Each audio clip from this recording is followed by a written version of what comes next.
বিৰাট ভাল পাওঁ, মই দাদাক খুব সন্মান কৰোঁ। দাদাৰ বিষয়ে মই একোৱেই কোৱা নাই। আচলতে মই কালি নিউজটো কোনোবা এটাই মোক পঠিয়াই দিলে, মই ভাবিলোঁ মই দুটামানক ফোন কৰি সুধিছোঁ, বোলো কিবা ক'লোঁ নেকি। দাদাৰ কথাটো আমি ওলোৱাই নাই ইমান দিনে, আৰু তেনেকুৱা কোনো ধৰণৰ একো কথা ওলোৱা নাই। মইতো তেনেকুৱা একো নিউজতো কোৱা নাই দাদাৰ কথা একো। আপোনালোকে বিচাৰি চালেও গম পাব, মই একোৱেই কোৱা নাই, দাদাৰ কথা ওলোৱাই নাই আচলতে একো। আৰু দাদা খুব ভাল মানুহ, অসমৰ মহান শিল্পী। কোনোবাই চাগে এনেই দাদাক কিবা কৈ দিলে নেকি মচুৰে বুলি, কিবা কৈছে বুলি দাদাও নজনাকৈ কিবা এটা ক'ব পাৰে। এইটো ডাঙৰ কথা নহয়, দাদাক আমি ভাল পাওঁ, মৰম কৰোঁ যথেষ্ট, আৰু দাদাই মোক যথেষ্ট মৰম কৰে, মই সৰুৰ পৰাই পাইছে। গতিকে এই ভুল ধাৰণাটো মই আঁতৰাই দিলোঁ যে একো তেনেকুৱা হোৱাই নাই, একো কথা কোৱাই নাই তেনেকুৱা। এই ক্ষেত্ৰত নহয়, জুবিন দাৰ পৰা আমি বহুত বস্তু পাবলৈ আছে।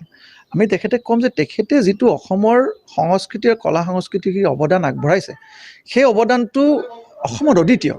ভূপেন হাজৰিকাদেৱৰ পিছত যিজন মানুহে অসমৰ কলা সংস্কৃতিক দাঙি ধৰিছে, সেইজন কিন্তু জুবিন গাৰ্গ।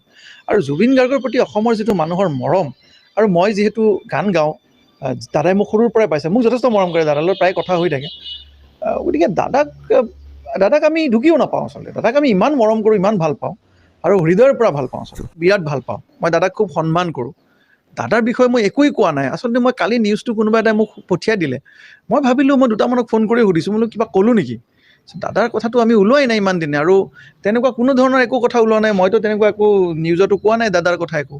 আপোনালোকে বিচাৰি চালেও গম পাব, মই একোৱেই কোৱা নাই, দাদাৰ কথা ওলোৱাই নাই আচলতে একো। আৰু দাদা খুব ভাল মানুহ, অসমৰ মহান শিল্পী। কোনোবাই চাগে এনেই দাদাক কিবা কৈ দিলে নেকি মচুৰে বুলি, কিবা কৈছে বুলি দাদাও নজনাকৈ কিবা এটা ক'ব পাৰে।